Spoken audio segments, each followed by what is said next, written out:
পাকিস্তানের ballistic missile মহড়ার পর থেকে আলোচনায় পাক ভারত ক্ষেপণাস্ত্র সক্ষমতা। দুই দেশেরই সমর ভাণ্ডারে রয়েছে পরমাণু অস্ত্র বহনে সক্ষম বিভিন্ন পাল্লার মিসাইল। এর মধ্যে ভারতের ক্ষেপণাস্ত্র সক্ষমতার রীতিমতো তাক লাগানোর মতো সর্বোচ্চ 16,000 কিলোমিটার পাল্লার মিসাইল রয়েছে দেশটির সমর ভাণ্ডারে। অন্যদিকে পাকিস্তানের ক্ষেপণাস্ত্রগুলো তৈরি করা হয়েছে ভারতকে টার্গেট করে। শ্রীলঙ্কা আবারও রপ্তানিতে শীর্ষে। শাহিন-2 পরমাণু অস্ত্র বহনে সক্ষম এই ক্ষেপণাস্ত্রকে মনে করা হয় পাকিস্তানি সমর শক্তির অন্যতম স্তম্ভ। পরমাণু কর্মসূচি শুরুর পর থেকেই মিসাইল ডেভেলপমেন্ট প্রোগ্রামে জোর দেয় পাকিস্তান। সময়ের সাথে সাথে উন্নতি ঘটানো হয় দেশটির ক্ষেপণাস্ত্রে। বর্তমানে আবদালি, নাসের, ঘড়ি এবং গজনবির মতো স্বল্প এবং মাঝারি পাল্লার বিভিন্ন ধরনের ক্ষেপণাস্ত্র রয়েছে পাকিস্তানের সমর ভাণ্ডারে, যেগুলো সর্বোচ্চ 50 কিলোটন অস্ত্র নিয়ে আঘাত হানতে পারে 2700 কিলোমিটার দূরের লক্ষ্যবস্তুতে।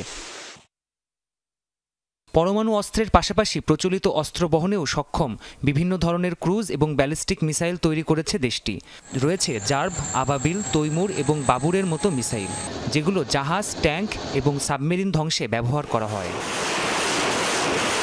ক্ষেপণাস্ত্র ইস্যুতে ভারতের সক্ষমতাও তাক লাগানোর মতো।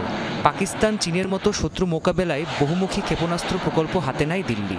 দেশটির সমর ভাণ্ডারে রয়েছে অগ্নির মতো পরমাণু অস্ত্র বহনে সক্ষম ব্যালিস্টিক মিসাইল, যা 16,000 কিলোমিটার দূরের লক্ষ্যবস্তুতে আঘাত হানতে সক্ষম। এছাড়াও পৃথিবী, সূর্য, কালামের মতো স্বল্প এবং মাঝারি পাল্লার ব্যালিস্টিক মিসাইল রয়েছে ভারতের। পাশাপাশি ব্রহ্ম এবং নির্ভয়ের মতো ক্রুজ মিসাইল রয়েছে দেশটির কাছে, যেগুলো পরমাণু এবং প্রচলিত দুই ধরনের অস্ত্র বহনেই সক্ষম।